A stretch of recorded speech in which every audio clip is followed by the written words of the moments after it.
Seppuku, stomach cutting is a form of Japanese ritual suicide by disembowelment.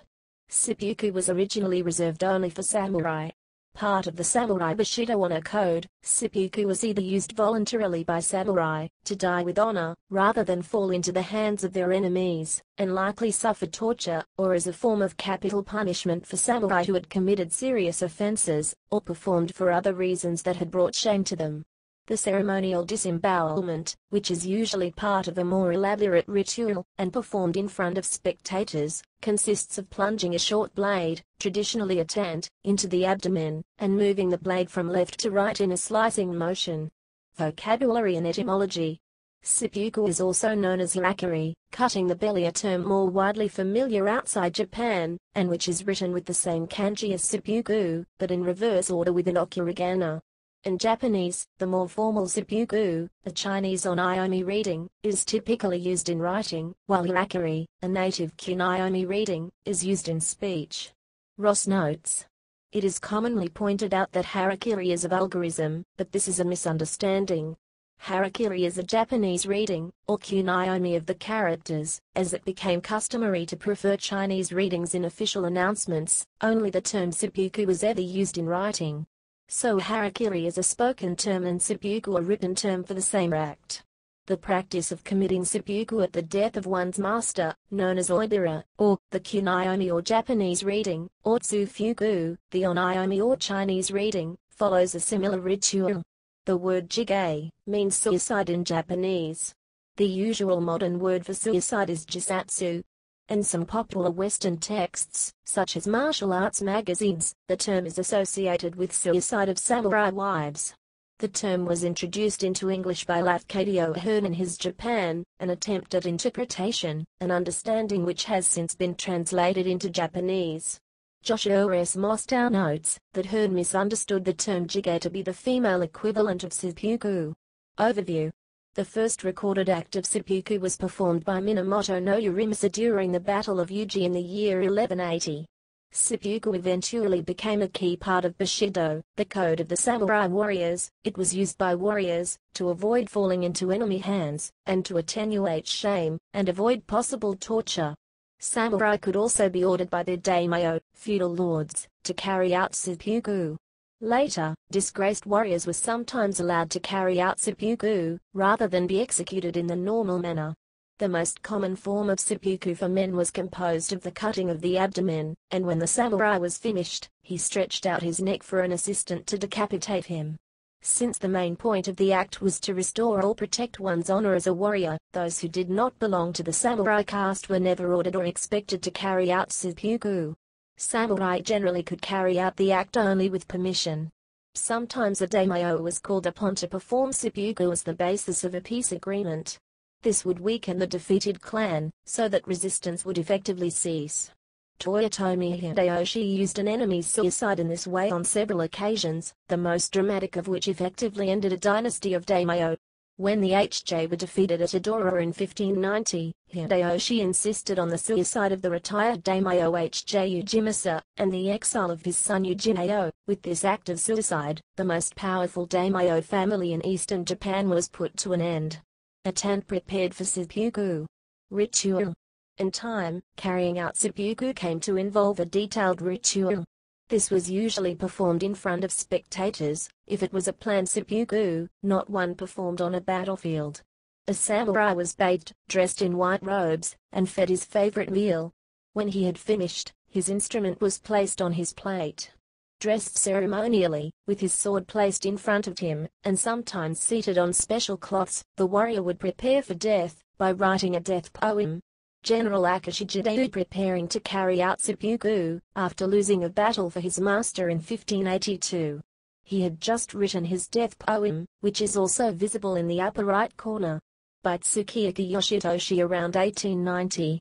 With his selected attendant, Keishakunin, his second, standing by, he would open his kimono, robe, take up his tent, knife, or the kisashi, short sword which the samurai held by the blade with a portion of cloth wrapped around, so that it would not cut his hand, and cause him to lose his grip, and plunge it into his abdomen, making a left to right cut. The keishakunin would then perform keishaku, a cut in which the warrior was decapitated. The maneuver should be done in the manners of dakikubi, lit. Embraced head, in which way a slight band of flesh is left attaching the head to the body, so that it be hung in front as if embraced. Because of the precision necessary for such a maneuver, the second was a skilled swordsman. The principal and the keishakunin agreed in advance, when the latter was to make his cut.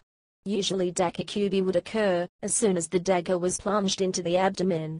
The process became so highly ritualized that, as soon as the samurai reached for his blade, the keishakunin would strike. Eventually even the blade became unnecessary and the samurai could reach for something symbolic like a fan, and this would trigger the killing stroke from his second. The fan was likely used when the samurai was too old to use the blade, or in situations where it was too dangerous to give him a weapon in such circumstances. This elaborate ritual evolved after seppuku had ceased being mainly a battlefield or wartime practice and became a parajudicial institution. The second was usually, but not always, a friend. If a defeated warrior had fought honorably and well, an opponent who wanted to salute his bravery would volunteer to act as his second. In the Hagakure, Yamamoto Tsunetomo wrote, "From ages past it has been considered an ill omen by samurai to be requested as keishaku. The reason for this is that one gains no fame, even if the job is well done. Further, if one should blunder, it becomes a lifetime disgrace." In the practice of past times, there were instances when the head flew off. It was said that it was best to cut leaving a little skin remaining, so that it did not fly off in the direction of the verifying officials. A specialized form of seppuku in feudal times was known as kanshi, remonstration death/death of understanding, in which a retainer would commit suicide in protest of a lord's decision. The retainer would make one deep, horizontal cut into his stomach, then quickly bandage the wound. After this, the person would then appear before his lord, give a speech in which he announced the protest of the lord's action, then reveal his mortal wound. This is not to be confused with funshi, indignation death, which is any suicide made to state dissatisfaction or protest. A fictional variation of kanshi was the act of kajebura, shadow stomach in Japanese theater, in which the protagonist, at the end of the play, would announce to the audience that he had committed an act similar to kanshi, a predetermined slash to the stomach, followed by a tight field dressing, and then perish, bringing about a dramatic end. Some samurai chose to perform a considerably more taxing form of seppuku known as jumonji-jiri, cross-shaped cut in which there is no keishakunin to put a quick end to the samurai's suffering. It involves a second and more painful vertical cut on the belly. A samurai performing jumonji-jiri was expected to bear his suffering quietly until perishing from loss of blood, passing away with his hands over his face. Female ritual suicide.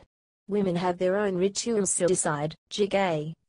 Here, the wife of an Odarajune, one of the 47 ronin, prepares for her suicide. Note the legs tied together, a female feature of seppuku to ensure a decent posture in death. Female ritual suicide known as jigei was practiced by the wives of samurai who have committed seppuku or brought dishonor. Some females belonging to samurai families committed suicide by cutting the arteries of the neck with one stroke, using a knife such as a tantō kaiken. The main purpose was to achieve a quick and certain death, in order to avoid capture.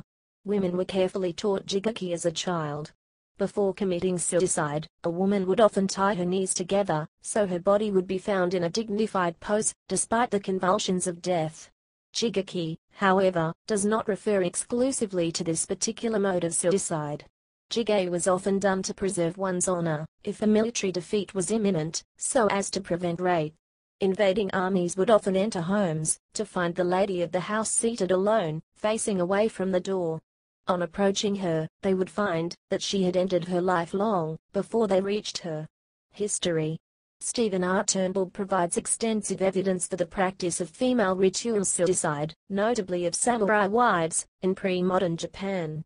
One of the largest mass suicides was the 25th of April 1185 final defeat of Teratomo Mori establishing Minamoto power.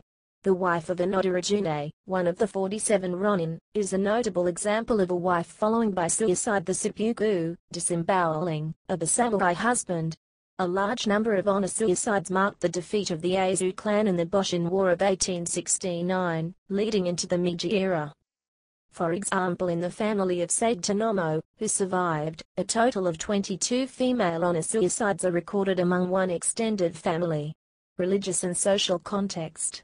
Voluntary death by drowning was a common form of ritual or honor suicide. The religious context of 33 Jdo Shin's adherents at the funeral of Abbot Jitsunayo in 1525 was faith in Amida and belief in afterlife in the Pure Land, but male seppuku did not have a specifically religious context. By way of contrast, the religious beliefs of Hosakoi Gracia, the Christian wife of Daimyo Hosakoi Yusei, prevented her from committing suicide. In literature and film, the expected honor suicide of the samurai wife is also frequently referenced in Japanese literature and film, such as in Humanity and Paper Balloons and Rashomon. Terminology. The word jigei means suicide in Japanese. The usual modern word for suicide is jisatsu.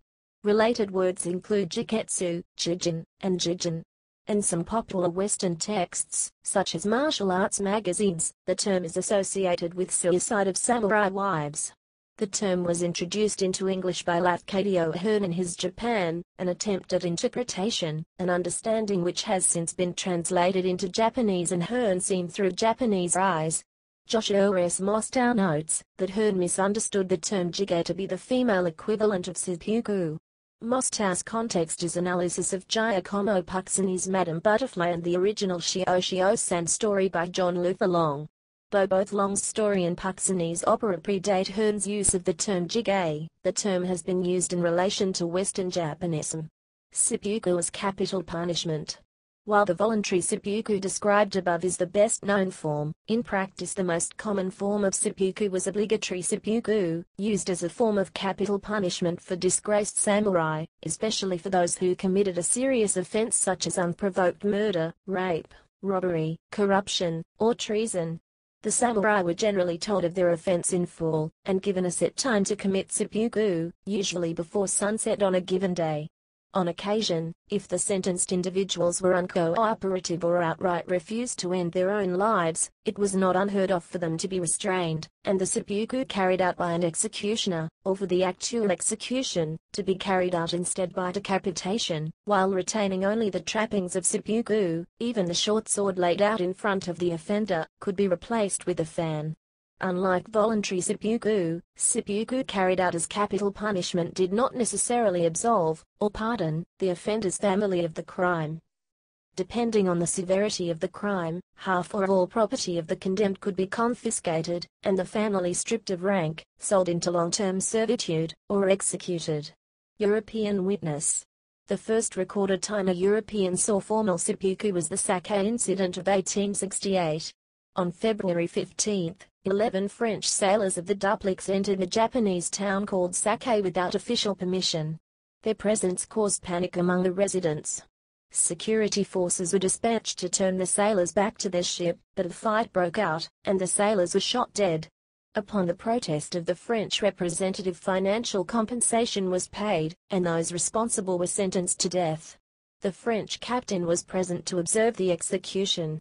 As each samurai committed ritual disembowelment, the violent act shocked the captain, and he requested a pardon, due to which 9 of the samurai were spared. This incident was dramatized in a famous short story, Sake Jiken, by Maury Gay.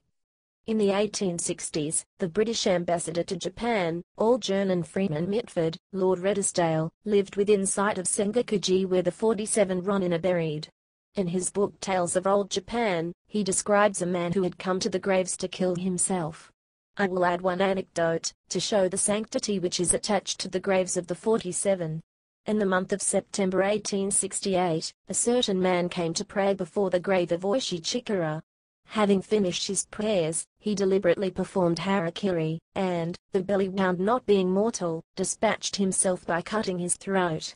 Upon his person were found papers setting forth that, being a Ronin, and without means of earning a living, he had petitioned to be allowed to enter the clan of the Prince of Choshiu, which he looked upon as the noblest clan in the realm. His petition having been refused, nothing remained for him but to die, for to be a Ronin was hateful to him, and he would serve no other master than the Prince of Choshiu. What more fitting place could he find in which to put an end to his life than the graveyard of these braves? This happened at about 200 yards distance from my house, and when I saw the spot an hour or two later, the ground was all bespattered with blood, and disturbed by the death struggles of the man. Mitford also describes his friend's eyewitness account of a seppuku. There are many stories on record of extraordinary heroism being displayed in the hirakiri. The case of a young fellow, only 20 years old, of the Choshu clan, which was told me the other day by an eyewitness, deserves mention as a marvelous instance of determination. Not content with giving himself the one necessary cut, he slashed himself thrice horizontally and twice vertically. Then he stabbed himself in the throat, until the dirk protruded on the other side, with its sharp edge to the front. Setting his teeth in one supreme effort, he drove the knife forward with both hands through his throat, and fell dead. During the Meiji Restoration, the Tokugawa shoguns had committed seppuku. One more story and I have done. During the revolution, when the taken, supreme commander, beaten on every side, fled ignominiously to Yedo, he is said to have determined to fight no more, but to yield everything. A member of his second council went to him and said, "Sir, the only way for you now, to retrieve the honor of the family of Tokugawa is to disembowel yourself, and to prove to you, that I am sincere and disinterested in what I say, I am here ready to disembowel myself with you." The taken flew into a great rage, saying that he would listen to no such nonsense, and left the room. His faithful retainer, to prove his honesty, retired to another part of the castle, and solemnly performed the hirakiri. In his book Tales of Old Japan, Mitford describes witnessing a harakiri.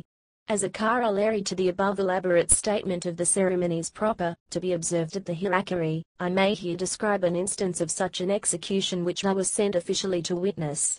The condemned man was Taki Zenzaburo, an officer of the Prince of Bizen, who gave the order to fire upon the foreign settlement at Higo in the month of February 1868, an attack to which I have alluded in the preamble to the story of the Ita Maiden and the Hatamoto. Up to that time no foreigner had witnessed such an execution, which was rather looked upon as a traveller's fable. The ceremony, which was ordered by the Mikado himself, took place at 10:30 at night in the temple of Seppuku, the headquarters of the Satsuma troops at Hyogo. A witness was sent from each of the foreign legations. We were 7 foreigners in all. After another profound obeisance, Taki Zenzaburo, in a voice which betrayed just so much emotion and hesitation as might be expected from a man who was making a painful confession, but with no sign of either in his face or manner, spoke as follows. I, and I alone, unwarrantably gave the order to fire on the foreigners at Kobe, and again as they tried to escape. For this crime I disembowel myself, and I beg you who are present to do me the honor of witnessing the act. Bowing once more, the speaker allowed his upper garments to slip down to his girdle, and remained naked to the waist. Carefully, according to custom, he tucked his sleeves under his knees, to prevent himself from falling backwards, for a noble Japanese gentleman should die falling forwards. Deliberately, with a steady hand, he took the dirk that lay before him. He looked at it wistfully, almost affectionately. For a moment he seemed to collect his thoughts for the last time, and then stabbing himself deeply below the waist on the left-hand side, he drew the dirk slowly across to the right side, and, turning it in the wound, gave a slight cut upwards. During this sickeningly painful operation he never moved a muscle of his face. When he drew out the dirk, he leaned forward, and stretched out his neck, and the expression of pain for the first time crossed his face, but he uttered no sound. At that moment the Keishaku, who, still crouching by his side, had been keenly watching his every movement, sprang to his feet, poised his sword for a second in the air. There was a flash, a heavy, ugly thud, a crashing fall. With one blow the head had been severed from the body. A dead silence followed, broken only by the hideous noise of the blood throbbing out of the inert heap before us, which but a moment before had been a brave and chivalrous man. It was horrible. The Keishaku made a low bow, wiped his sword with a piece of rice paper which he had ready for the purpose, and retired from the raised floor, and the stained dirk was solemnly borne away, a bloody proof of the execution. The 2 representatives of the Mikado then left their places, and, crossing over to where the foreign witnesses sat, called us to witness that the sentence of death upon Taki Zenzaburo had been faithfully carried out. The ceremony being at an end, we left the temple. The ceremony, to which the place and the hour gave an additional solemnity, was characterized throughout by that extreme dignity and punctiliousness which are the distinctive marks of the proceedings of Japanese gentlemen of rank, and it is important to note this fact, because it carries with it the conviction that the dead man was indeed the officer who had committed the crime, and no substitute. While profoundly impressed by the terrible scene, it was impossible at the same time not to be filled with admiration of the firm and manly bearing of the sufferer, and of the nerve with which the Keishaku performed his last duty to his master. Seppuku in modern Japan. Seppuku as judicial punishment was abolished in 1873, shortly after the Meiji Restoration, but voluntary seppuku did not completely die out. Dozens of people are known to have committed seppuku since then, including some military men who committed suicide in 1895 as a protest against the return of a conquered territory to China, by General Noji and his wife on the death of Emperor Meiji in 1912, and by numerous soldiers and civilians who chose to die, rather than surrender at the end of World War II. This behavior had been widely praised by propaganda, which made much of a soldier captured in the Shanghai Incident, 1932, who returned to the site of his capture to commit seppuku. In 1970, famed author Yukio Mishima, and one of his followers committed public seppuku at the Japan Self-Defense Forces headquarters after an unsuccessful attempt to incite the armed forces to stage a coup d'état. Mishima committed seppuku in the office of General Kanetoshi Mashita. His second, a 25-year-old named Masakatsu Morita, tried 3 times to ritually behead Mishima but failed. His head was finally severed by Hiroyasu Koga. Morita then attempted to commit seppuku himself. Although his own cuts were too shallow to be fatal, he gave the signal and he too was beheaded by Koga. He gave the signal and he too was beheaded by Koga. He gave the signal and he too was beheaded by Koga.